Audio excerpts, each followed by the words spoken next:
नमस्कार, मैं captain Shakya Hind model school के डिजिटल क्लास में आपका स्वागत है। आशा करता हूँ कि आप सभी प्रसन्न होंगे। चलिए आज देखते हैं प्रेजेंट परफेक्ट टेंस की पैसिव वॉइस के बारे में। तो देखिए, सबसे पहले समझ लेते हैं, यदि एक्टिव वॉइस का सेंटेंस हमारा प्रेजेंट परफेक्ट टेंस का है तो पैसिव वॉइस की हमारी प्रेजेंट परफेक्ट की हेल्पिंग वर्ब क्या होगी। तो देखिए, मैंने यहां पे नोट डाउन की है। सिंगुलर सब्जेक्ट के साथ आपको हैज बीन लगानी है और प्लूरल के साथ हैव बीन लगानी है। कहने मतलब हैज हैव प्लस बीन का यूज होता है, मतलब has oblique have plus been, has been और हैव बीन। एग्जाम्पल के अकॉर्डिंग समझते हैं। He has rung the bell, उसने घंटी बजाई है, अर्थात वह घंटी बजा चुका है। ये सेंटेंस हमारा एक्टिव वॉइस का है। एक्टिव वॉइस के सेंटेंस के बारे में पता होना अति आवश्यक है। यदि हमें पता है कि एक्टिव वॉइस का सेंटेंस हमारा किस टेंस का है तो आसानी से हम उस टेंस की हेल्पिंग वर्ब के अनुसार सेंटेंस को एक्टिव से पैसिव में कन्वर्ट कर सकते हैं। तो देखिए, ही has rung the bell active voice में है। जब हम इसको पैसिव वॉइस में करेंगे तो ऑब्जेक्ट को यहाँ पे लेके आएंगे और इसके अकॉर्डिंग हमें हैज बीन या हैव बीन में से एक हेल्पिंग वर्ब लेके आनी है। तो चूंकि हमारा द बेल है वो सिंगुलर है तो हेल्पिंग वर्ब हमारी हैज बीन आ जाएगी और वर्ब की थर्ड फॉर्म प्लस जब सब्जेक्ट को ऑब्जेक्ट की जगह पे पहुंचाते हैं तो उससे पहले हमें बाई लगानी होती है। एक्टिव वॉइस के सेंटेंस में भी प्रेजेंट परफेक्ट में वर्ब की थर्ड फॉर्म है और वही वर्ब की थर्ड फॉर्म पैसिव वॉइस में आ जाएगी। चलिए सेकंड सेंटेंस के अकॉर्डिंग समझते हैं। She has bot new books, उसने नई किताबें खरीदी हैं, अर्थात वह नई किताबें खरीद चुकी है। तो न्यू बुक्स हमारा ऑब्जेक्ट है इस सेंटेंस में, एक्टिव वॉइस के सेंटेंस में। तो पैसिव वॉइस में ये हमारा सब्जेक्ट बन जाएगा और चूंकि ये प्लूरल हो गया है, न्यू बुक्स हैं, तो यहाँ पर हमें हैव बीन है एज ए हेल्पिंग वर्ब लगाना है, वर्ब की थर्ड फॉर्म, और सी को ऑब्जेक्ट की जगह पे पहुंचाने से पहले हमें बाई लगाना है। इस तरह से new books have been bought by her complete हो गया। अब हम देखते हैं 1 to 6 सेंटेंस। प्रत्येक सेंटेंस का एक्टिव वॉइस का सेंटेंस दिया होगा और उसी के साथ साथ में आपको पैसिव वॉइस के सेंटेंस के बारे में समझाऊंगा। I will make you understand about active to passive. देखिए, पहला सेंटेंस है, गिवन सेंटेंस है, यू हैव टेकन कॉफी, तुम कॉफी पी चुके हो। तो देखिए, इस कॉफी को आप अभी तो यहाँ पे ऑब्जेक्ट है, यहाँ पर आ जाएगा सब्जेक्ट बन जाएगा। चूंकि लिक्विड है सिंगुलर सब्जेक्ट में आएगा तो क्या हो जाएगा, हैज बीन, और वर्ब की थर्ड फॉर्म। उसके बाद में यू को जब हम ऑब्जेक्ट की जगह पे पहुंचाएंगे तो बाई लग जाएगा। तो coffee has been taken by you, पहला सेंटेंस इस तरह से कंप्लीट हुआ।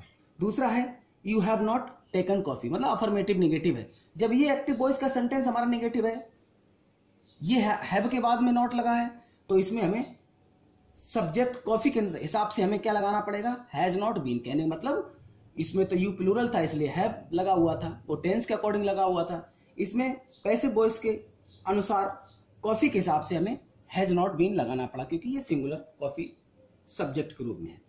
उसके बाद में जब हमारे एक्टिव वॉइस के सेंटेंस में साइक्रिया पहले, तो पैसिव वॉइस के सेंटेंस में भी हमारी साइक्रिया पहले होगी। जैसे हैव यू टेकन कॉफी, तो इसमें मतलब कि सब्जेक्ट कॉफी है तो इसके हिसाब से हैज आ जाएगा और फिर बाद में बीन लगेगा, वर्ब की थर्ड फॉर्म, और बाई यू, इस तरह से क्वेश्चन। उसके बाद में देखिए interrogative negative, have you not taken coffee, तो इसमें हो जाएगा has coffee not been taken by you. भाई इंटरोगेटिव नेगेटिव होता तो चाहे वो एक्टिव वॉइस का सेंटेंस हो चाहे पैसिव वॉइस का हो, आपको नॉट को आफ्टर सब्जेक्ट रखना है। अगला इंटरोगेटिव सेकंड टाइप का, मींस जब हमारा सेंटेंस किसी प्रश्नवाचक शब्द से, किसी क्वेश्चन वर्ड से शुरू करता है तो उसको कैसे बदलते हैं। देखिए, जब हमारे एक्टिव वॉइस के सेंटेंस में क्वेश्चन वर्ड जो भी होता है वही क्वेश्चन वर्ड हमारा पैसिव वॉइस के सेंटेंस में भी रहेगा, मतलब सेम रहेगा। उसका हैव यू टेकन कॉफी तो प्रश्नवाचक सेकंड है, तो ये तो हम पहले ही बता चुके हैं आपको, वेन के बारे में हमने नोट डाउन कर लिया। अब यू के हिसाब से हैव आया है, यहाँ पर कॉफी के हिसाब से हैज चल रहा है, तो बस इंटरोगेटिव के लिए क्या करेंगे, when has coffee been taken by you question mark. अब इसका इंटरोगेटिव नेगेटिव रहेगा, when have you not taken coffee, ये हमारा एक्टिव वॉइस का सेंटेंस है, पैसिव हो जाएगा, when has coffee not been taken by you. इस तरह से मैंने आपको प्रत्येक सेंटेंस के साथ साथ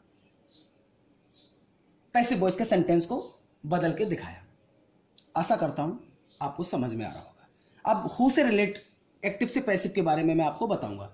देखिए हु वाला कैसे, who has stolen my books, क्योंकि हमें प्रेजेंट परफेक्ट टेंस के अनुसार सेंटेंस को परिवर्तन करना है, हु के सेंटेंस को चेंज करना है।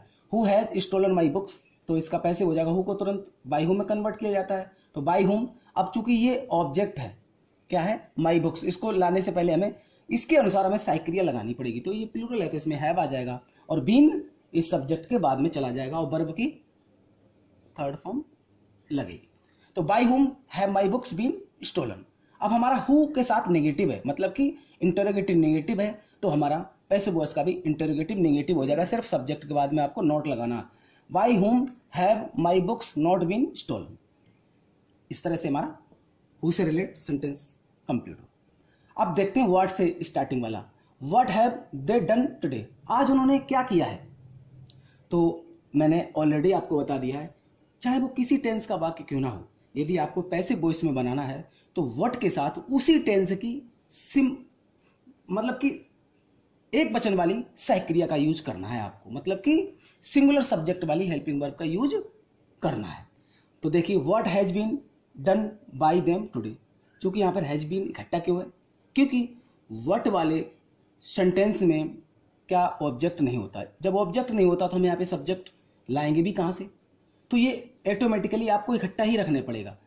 चूंकि एक्टिव वॉइस के सेंटेंस में सब्जेक्ट होता है तो ये सब्जेक्ट आपका ऑब्जेक्ट की जगह पे पहुंच जाता है पैसिव वॉइस के सेंटेंस में, और पैसिव वॉइस में इस तरीके से बदलाव हो जाता है।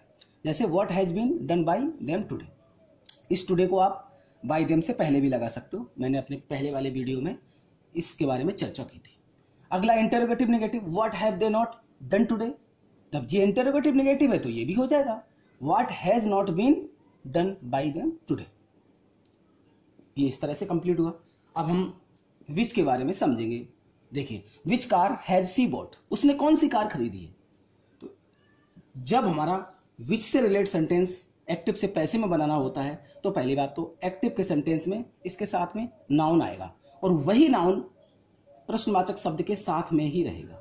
जैसे विच कार है तो ये विच कार पैसिव वॉइस के सेंटेंस में भी शुरू में ही रहेगी। उसके बाद में इसी के हिसाब से हमें क्या लगाना है, मतलब कि हेल्पिंग वर्ब का यूज करना है।